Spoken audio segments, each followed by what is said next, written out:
บายดีทุกคน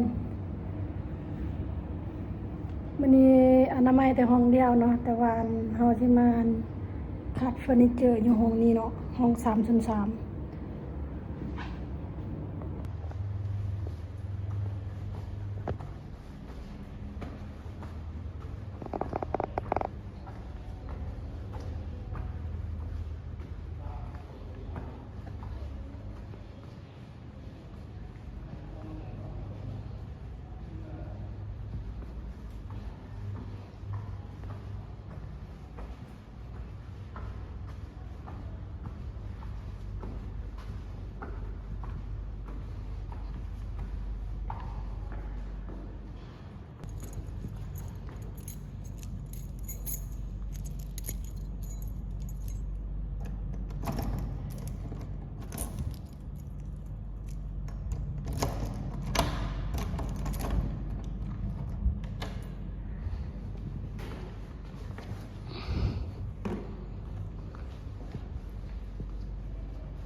บ่ได้เข้ามาหลายมื้อแล้วเนาะอันเจ้าของห้องเขาบ่อยู่กลับบ้านอันแม่เราเสียเนาะขอยก็มาอนามัยแต่มือได้บุมีหยังนี่มาได้ใส่นี่อุ้ยไข่หยังอุ๊ย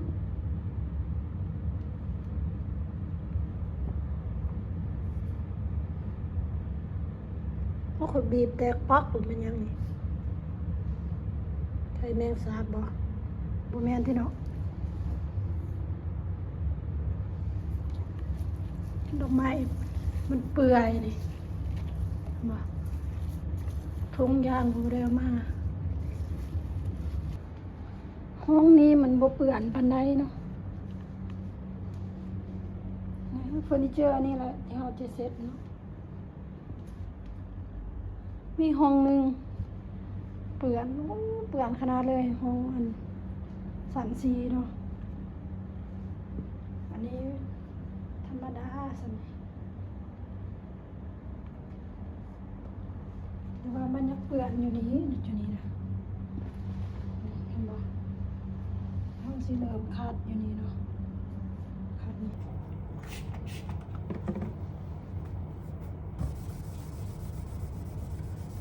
ดูนี่อันนี้มันเป็นขาบอาหารที่เขาเฮ็ดเนาะอันนี้มันเป็นเคาน์เตอร์ด้วยทุกคนเคาน์เตอร์มีสิ่งล้างจานเขาอันเฮ็ดกินอยู่แล้วมันก็เลยว่าเปื้อนห้องหัวหน้าเขาอันแห้งโฮดแห้งเปื้อนแต่ก็เซตออกอยู่เพราะว่าเขามีอันนี้เนาะ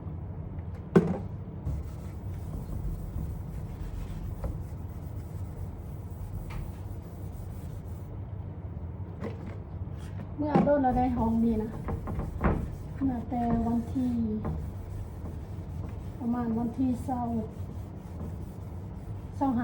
26นี่แหละตอนนี้ก็วันที่16แล้วเนาะมันนี้15บอกยังบ่มา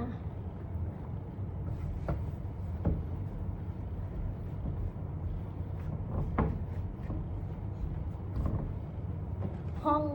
11ห้องอะนะมีแต่คนไทยมาอยู่หมดนะเขาเมาหลายเดือนเลยนะคนก็สบายตื่มนะเขามาอยู่นี่เบียกกับวลายก็จังซี่แหละมื้อนี้ก็เฮ็ดแต่ห้องเดียวบ่ได้เปลี่ยนผ้าซั่นนะเราบ่ให้เปลี่ยนเนาะเปลี่ยนก็ดีแล้วแฮงขาด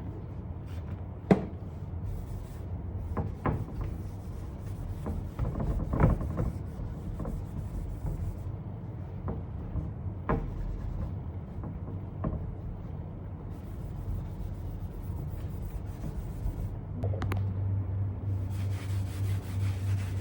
เขาเฮ็ดกินเนาะเขาเซ็ต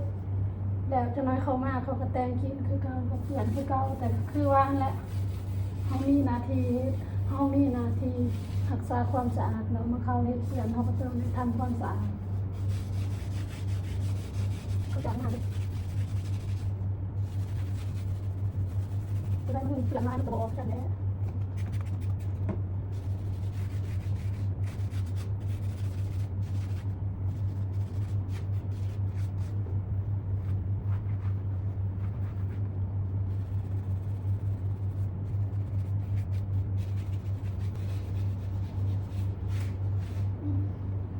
ได้แต่เท่านี้แหละการยังใครกันเก่าอะคนจิตโตพูดว้าคือมืดแท้ว้าตกแห้งเลยหันคนมืดแท้มืดว่ะ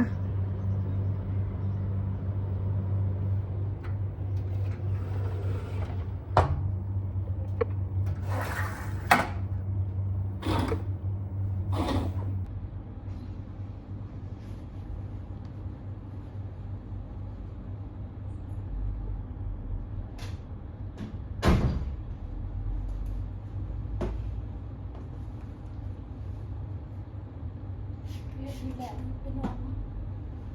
เป็นวันเมื่อไหร่เมื่อวานฝนตกลักทางเปียกเบิดกระเป๋าลูกกระเปียกเป็นเบิดกระเป๋าเฮียนเขานะ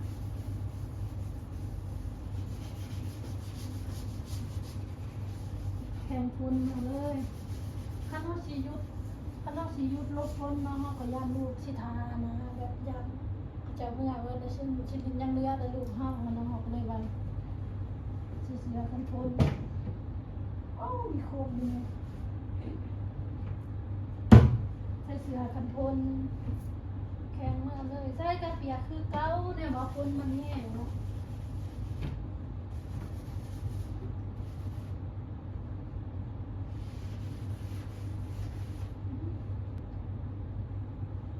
อันเล่าอัน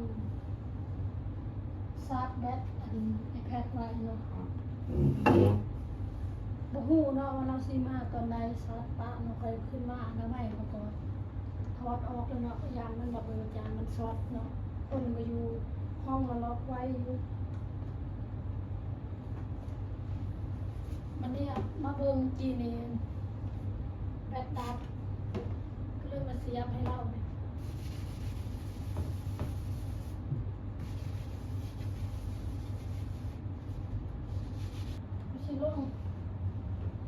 ชิลงไปเอาหมวกกันน็อกกันพวกเรือไปเอาหมวกกันน็อกกันตากไว้มันเปียกฝนเมื่อวานนี้เขาเลยตากไว้ใส่เกิดก่อน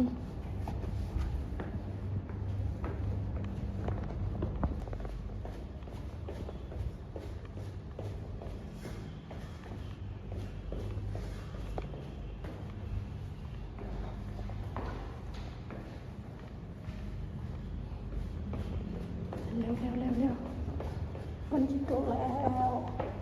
เด็กมือตื่นเลย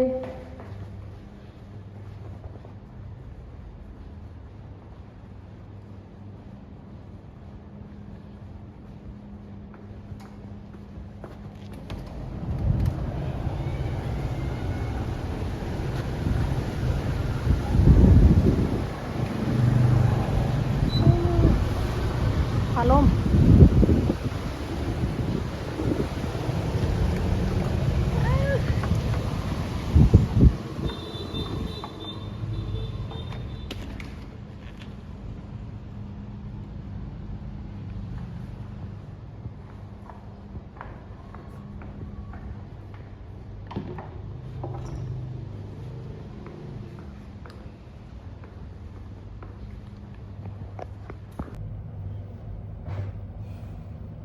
แล้วทุกคนเสร็จเฟอร์นิเจอร์มานี่สำเร็จสาขาก่อน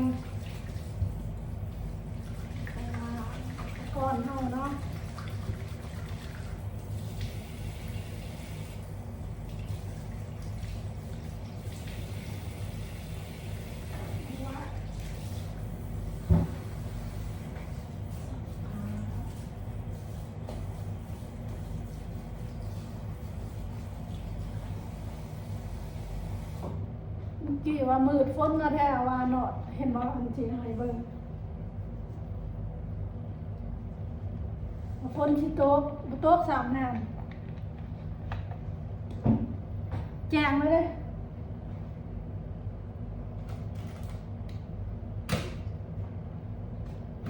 ดีแล้วบ่ตกเนาะตกแม่โอ้ยุ่งยากอยากเปิ้เพื่อน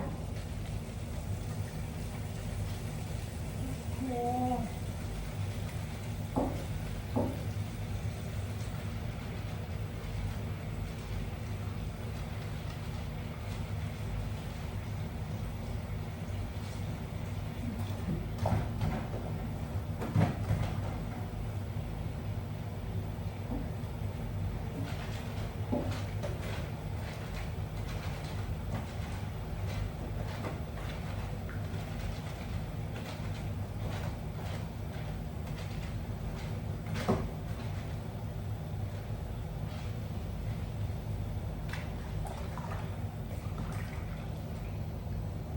อยู่ผู้เดียว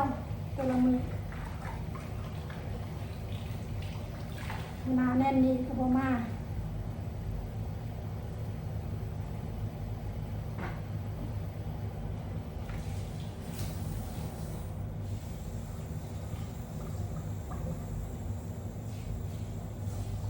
มีมือนึงอันมีแขกมาทานของมาอันเขามาแล้วก็มาทานได้คอยเช็ดแบนอยู่เช็ดแก้วเช็ดกระจกนะงานเขาไปเลยว่าอ่ะอันคนต้นฮับอันบ่ทันมาวะสิคือว่าบ่ทันมาแล้วก็จะบ่มาคือว่าสิเอ้าเป็นหยังคือว่าบ่มาผู้ใดเฝ้าเคาน์เตอร์ว่าสิว่าบ่มีแต่คนผู้เดียวแต่ละมือเคาน์เตอร์บ่มีคนเฝ้าเลยเพราะว่าโรงแรมเฮาอันเขาอันให้พระเจ้าเศร้าเป็นรายเดือนแล้วเนาะก็เลยว่าบ่ค่อยมีเรียกรายแล้วพนักงานตัวหน้าก็บ่มามีแต่คนผู้เดียวอยู่แต่ละมือก็มาบอกว่าโอ้แม่นวะมาสอบห้องนะสอบห้องโอเคมื้อนี้ก็แล้วแหละค่อยสิไปนอนลินก่อนเนาะเบิ่งนางอันซีรีส์แนวต่างกันบ๊ายบาย